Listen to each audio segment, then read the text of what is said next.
जय हिंद साथियों, आप सभी का स्टडी विद मराव चैनल पर हार्दिक स्वागत है, अभिनंदन है। आज के इस वीडियो में हम डिस्कस करेंगे जीके एंड जीएस का दूसरा प्रैक्टिस सेट। बेटा प्रश्नों की संख्या यहाँ पर 30 रहने वाली है। आपका स्कोर कितना सही रहा है कमेंट करके बताइएगा। अगर बेटा 20 प्लस पहुंच रहे हो ना, जीके जीएस है भैया, जीके जीएस है, 20 प्लस पहुंच रहे हो ना, तो ये वर्दी आपकी प्रतीक्षा कर रही है। मैं बिल्कुल दावे के साथ बोल सकता हूं कि कर रही है, क्योंकि जीके में 20 प्रश्न 25 प्रश्न तक पहुंचना अपने आप में बहुत बड़ा टास्क होता है, लेकिन 20 तक अगर पहुंच रहे हो ना, तो ये मान के चलना कि यूपीपी आपका इंतजार कर रही है। चलिए बेटा सेशन की शुरुआत करते हैं। अगर बंदे की मेहनत पसंद आए तो लाइक कर दीजिएगा, चैनल को सब्सक्राइब कर लेना। मायोपिया का क्या अर्थ होता है? बेटा मायोपिया जो है ना, ये अंग्रेजी नाम है, हिंदी में से हम निकट दृष्टि दोष के नाम से जानते हैं। सो निकट दृष्टि दोष को क्या बोलते हैं बेटा? मायोपिया बोला जाता है। सो ऑप्शन नंबर ए यहाँ पर आपका जो है बिल्कुल राइट आंसर हो जाएगा। ठीक है, चलो अगले सवाल पर चलते हैं बेटा फटाफट, क्योंकि क्विक फास्ट रिवीजन होता है।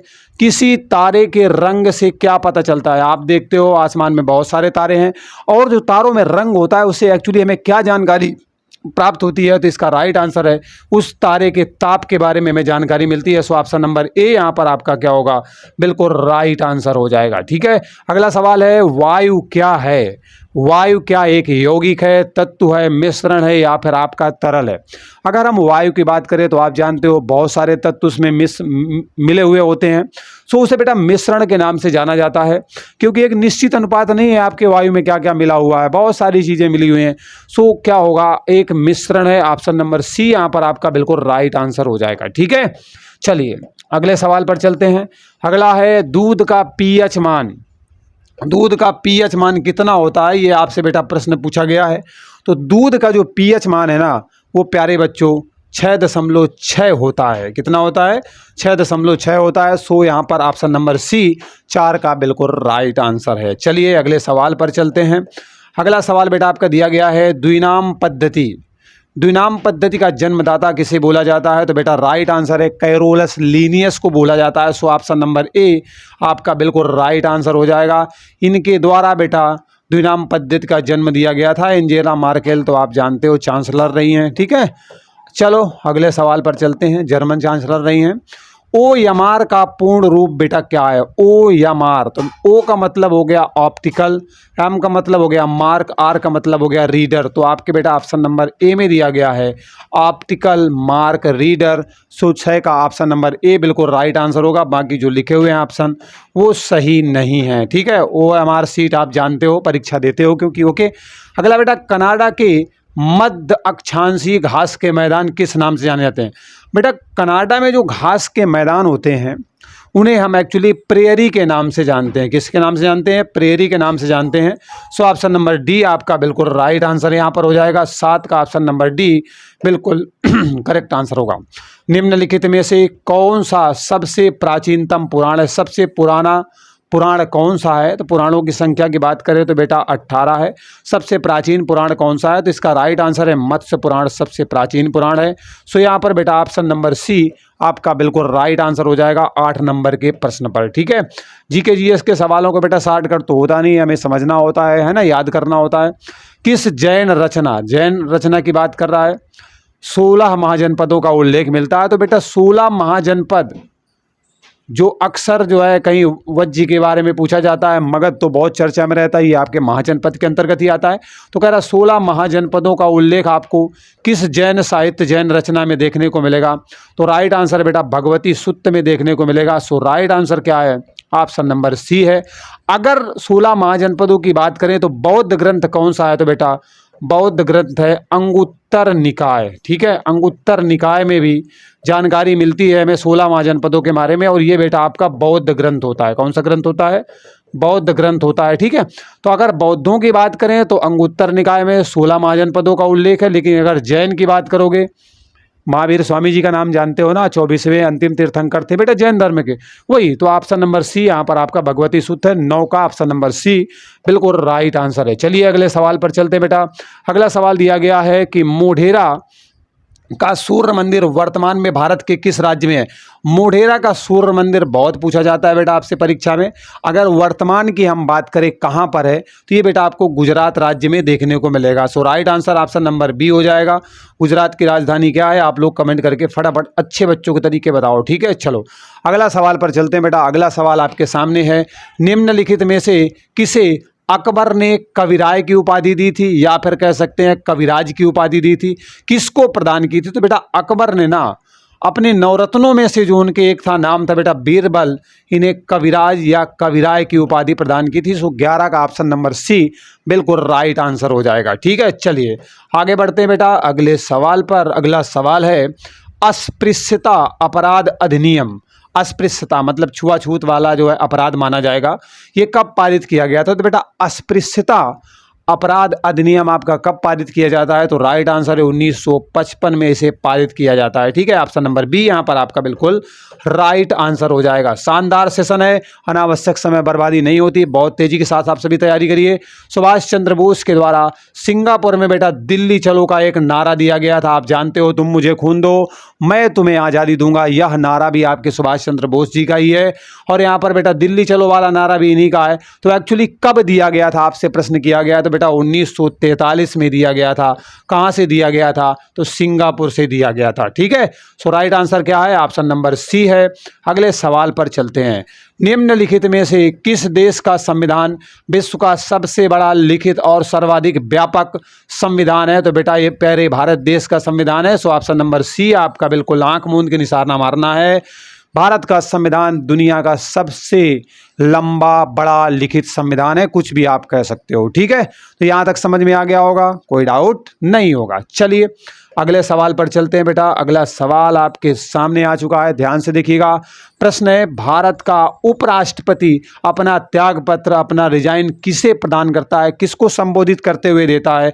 तो भारत के राष्ट्रपति को देता है। सो ऑप्शन नंबर ए बिल्कुल राइट आंसर हो जाएगा, ठीक है। किसे देता है? भारत के राष्ट्रपति को। 15 का ऑप्शन नंबर ए बिल्कुल राइट आंसर है। अगर बता पाएँ भारत में वर्तमान के राष्ट्रपति मतलब कौन है, वर्तमान में भारत में कौन राष्ट्रपति हैं और किस नंबर के हैं, तो बहुत खुशी होगी। जल्दी बताओ बेटा। भारत में ऊर्जा का मुख्य स्रोत क्या है? तो बेटा भारत में ऊर्जा एक्चुअली ना हम लोग तापीय ऊर्जा से बनाते हैं, जलाते हैं ईंधन को और उसके बाद ऊर्जा को उत्पन्न करते हैं। तो 16 का ऑप्शन नंबर सी बिल्कुल राइट आंसर हो जाएगा। बाकी धीरे धीरे हम कोशिश कर रहे हैं सौर ऊर्जा की तरफ भी और जल ऊर्जा की तरफ भी। स्लेट और संगमरमर ये बेटा जो आपके होते हैं, तो कह रहा है किन चट्टानों से प्राप्त होते हैं या किन चट्टानों के अंतर्गत आते हैं? तो बेटा आपका स्लेट हो या फिर संगमरमर। ताजमहल किससे बना हुआ है अक्सर पूछा जाता है, तो आप कहते हो संगमरमर से बना हुआ है। तो वही कह रहा है बेटा स्लेट और संगमरमर एक्चुअली किस प्रकार की चट्टानों के अंतर्गत आते हैं? तो कायांतरित चट्टान के अंतर्गत आते हैं। सो ऑप्शन नंबर डी बेटा यहाँ पर क्या होगा? बिल्कुल राइट आंसर हो जाएगा, ठीक है। चलिए अगले सवाल पर चलते हैं। अगला प्रश्न दिया गया है कि निम्नलिखित विकल्पों में से गल्फ स्ट्रीम धारा है आपकी, गल्फ स्ट्रीम एक जल धारा है, इसकी उत्पत्ति एक्चुअली में कहाँ पर होती है? क्या बिस्के की खाड़ी, हडसन, बंगाल या फिर मैक्सिको? तो इसका राइट आंसर बेटा मैक्सिको की खाड़ी में आपकी गल्फ स्ट्रीम जलधारा का जन्म होता है, उत्पत्ति होती है। सो ऑप्शन नंबर डी यहाँ पर आपका बिल्कुल राइट आंसर हो जाएगा, ठीक है। चलिए यहाँ तक सारी बातें क्लियर हो गई होंगी, कोई संदेह नहीं होगा। अगर फिर भी किसी प्रकार का कोई डाउट है तो कमेंट बॉक्स खाली है मेरे दोस्त। प्रश्न है, लंदन किस नदी के किनारे बसा हुआ है? बेटा जो लंदन है ना, ये आपका किस नदी के किनारे है? तो थेम्स नदी के किनारे है। सो ऑप्शन नंबर सी बिल्कुल राइट आंसर हो जाएगा। लंदन आपका बेटा किस नदी के किनारे है? थेम्स नदी के किनारे है। अगले प्रश्न पर चलते हैं।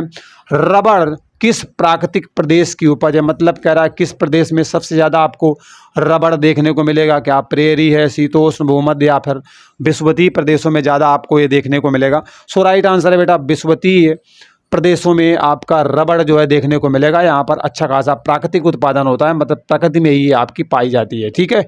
अगला बेटा प्रश्न है, विश्व का सबसे बड़ा तेल शोधक कारखाना, तेल शोधन के लिए विश्व का सबसे बड़ा कारखाना कहाँ पर लगाया गया है? क्या सऊदीया में लगाया गया, रूस में, अमेरिका में या फिर भारत में? तो इसके अगर हम राइट आंसर की बात करें तो बेटा आपके संयुक्त राज्य अमेरिका में लगाया गया है आपका विश्व का सबसे बड़ा तेल शोधक कारखाना? So option number C 21 number प्रश्न का बिल्कुल राइट आंसर हो जाएगा। ठीक है, चलिए अगले सवाल पर चलते हैं। भारत और चीन के बीच में जो सीमा बनाने वाली रेखा है उसे किस नाम से जाना जाता है?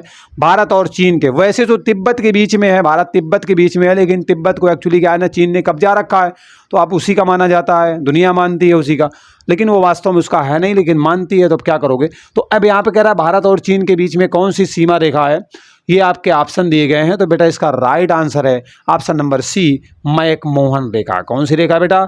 मैक-मोहन रेखा। अब आपको क्या करना है, ये रेड क्लिफ रेखा किन दो देशों के बीच में है, अगर आप बताएं तो बहुत खुशी होगी। जल्दी से आप लोग बताओ कमेंट करके बेटा। ठीक है, कुछ प्रश्न आपके लिए भी हैं। रानी लक्ष्मीबाई बांध किस नदी पर आपका बनाया गया है? तो बेटा रानी लक्ष्मीबाई बांध आपके बेतवा नदी पर बनाया गया है। सो ऑप्शन नंबर सी यहाँ पर आपका बिल्कुल राइट आंसर है। बेतवा नदी पर बेटा कौन सा बांध बनाया गया है? तो आपका बनाया गया है रानी लक्ष्मीबाई बांध। ठीक है, सो राइट आंसर 23 का ऑप्शन नंबर सी बिल्कुल करेक्ट आंसर है। चलिए अगले सवाल पर चलते हैं। अगला सवाल बेटा दिया गया है कि निम्नलिखित में से कौन सी झील भारत की प्रसिद्ध एक लैगून झील के अंतर्गत आती है? बेटा लैगून झील की अगर हम बात करें तो इसमें बेटा चिल्का झील का नाम आता है। लैगून झील में किसका नाम आता है बेटा? चिल्का झील का नाम आता है। सो ऑप्शन नंबर ए यहाँ पर क्या होगा आपका बिल्कुल करेक्ट हो जाएगा। चिल्का झील एक बेटा लैगून झील है और ये आपके जो है भारत की सबसे प्रसिद्ध लैगून झील के अंतर्गत आती है। ओके, चलिए 24 नंबर का ऑप्शन नंबर ए बेटा आपका करेक्ट हो चुका है। 25वां सवाल, दुधवा राष्ट्रीय उद्यान कहाँ पर स्थित है? बेटा दुधवा राष्ट्रीय उद्यान आपको उत्तर प्रदेश में मिलेगा। So right answer option number B 25 का ऑप्शन नंबर बी है। दुधवा राष्ट्रीय उद्यान कहाँ पर मिलेगा बेटा? यूपी में मिलेगा। ठीक है, चलिए अगला सवाल, गौतम बुद्ध को ज्ञान की प्राप्ति एक्चुअली कहाँ पर हुई थी? बोध गया, कुशीनगर, सारनाथ या फिर कपिलवस्तु में हुई थी? तो राइट आंसर है बेटा बोध गया। बोध गया कहाँ पड़ता है? तो बेटा आपके बिहार में पड़ता है। बिहार की राजधानी क्या है? पटना है। ठीक है, तो राइट आंसर ऑप्शन नंबर ए है। यहाँ पर बेटा गौतम बुद्ध को ज्ञान की प्राप्ति होती है। ठीक, चलिए अगले सवाल पर चलते हैं। निम्नलिखित में से कहाँ पर पुष्कर मेला लगता है? बेटा ये पुष्कर मेला ना आपके अजमेर में लगता है। अजमेर कहाँ पड़ता है? आप लोग कमेंट करके बताओ, राजस्थान में पड़ता है या मध्य प्रदेश में पड़ता है? ठीक है, मैंने थोड़ा हिंट दे दिया है आप सभी को।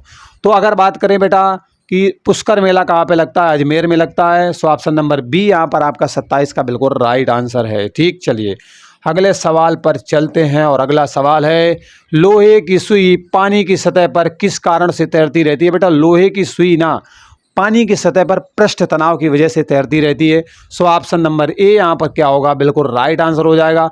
पृष्ठ तनाव की वजह से आपके लोहे की सुई पानी में तैरती रहती है। So right answer option number A यहाँ पर आपका बिल्कुल करेक्ट हो जाएगा। अगला है बेटा कि श्वेत प्रकाश कितने रंगों के मेल से बना होता है? बेटा श्वेत प्रकाश जो होता है, जो सूर्य का प्रकाश होता है, श्वेत प्रकाश माना जाता है और इसमें आपके जो है 7 रंगों का मिक्सअप होता है।